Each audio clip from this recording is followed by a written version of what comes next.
আসসালামু আলাইকুম রহমতুল্লাহি ওবরাকাতু ওয়া মাগফিরা। রেজমি অনলাইন মিডিয়ার পক্ষ থেকে সবাইকে জানাই আন্তরিক ধন্যবাদ ও মোবারকবাদ। ব্রাহ্মণবাড়িয়া বৃক্ষবাড়িয়া থেকে আমি ফাহাদ হোসেন রেজমি। আজকে আমরা চলে যাচ্ছি ঐতিহ্যবাহী ব্রাহ্মণবাড়িয়া সাংস্কৃতিক কেন্দ্র, পানের ঠিকানা, কাছারি পার এবং মুক্তমঞ্চ বীরশ্রেষ্ঠ আব্দুল মাখন কুদ্দুসের সেই বিশ্লেষণতে আমরা প্রথম দেখতে পারলাম যে কোথায় কীভাবে বনাঞ্চল করতে হয়, গাছ বৃক্ষ লাগাতে হয় বাড়ির আঙ্গিনায়, বাড়ির বসত বাড়িতে, বাড়ির ছাদে। দেখতে দেখতে আমরা চলে গেলাম বিভিন্ন রকমের গাছ দেখতে দেখতে পুরো মেলায়। ব্রাহ্মণবাড়িয়া বৃক্ষ মেলা 2024 জেলা প্রশাসকের পক্ষ থেকে আলমুদিন নার্সারি থেকে আমরা অনেকগুলা গাছ ক্রয় করলাম। মালটা গাছ, হিমসাগর ও আরও অনেক গাছ দেখতে দেখতে আমরা সামনের দিকে আরও বাড়তেছি। এখনও মেলা জমে নাই ভালো করে।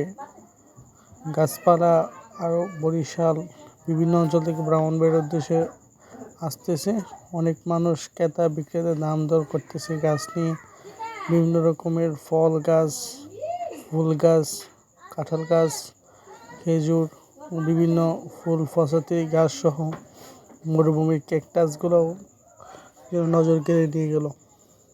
বিশেষ করে দুপুরের পরেই পল্লী বনের নার্সারি, বরিশাল নার্সারি থেকে আমরা আমের চারা নিয়ে সংগ্রহ করলাম ও সামনে চলে গেলাম ফুল চারা সংগ্রহ করার জন্য। সামনের দিকে আমরা চলে যাচ্ছি, ফুলের চারা একে একে দেখতেছি ও দাম দর করতেছি। আর এটা হলো সেই মঞ্চ জনাব রহমতুল মুক্তার চৌধুরী যে এই বৃক্ষানুমালার সাথে ফাঁকি করে দিলাম, ছবি স্টোরি কয়েকটা তুলে নিলাম। আজকের ব্লগ দেখার জন্য সবাইকে ধন্যবাদ। রেজবি অনলাইন মিডিয়ার সকল ভিডিও আপনাদেরকে দেখার জন্য আন্তরিক মোবারকবাদ। দেখতে থাকুন ব্রাহ্মণবাড়িয়ার বৃক্ষ মেলা ও ব্রাহ্মণবাড়িয়ার মানুষের জীবন পরিচিতি নিয়ে আজকের ব্লগ।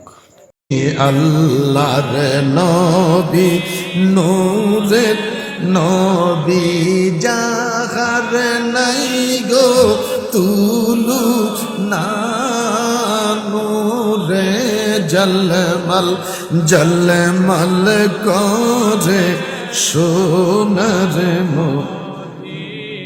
হাজি গনে হজ করিয়া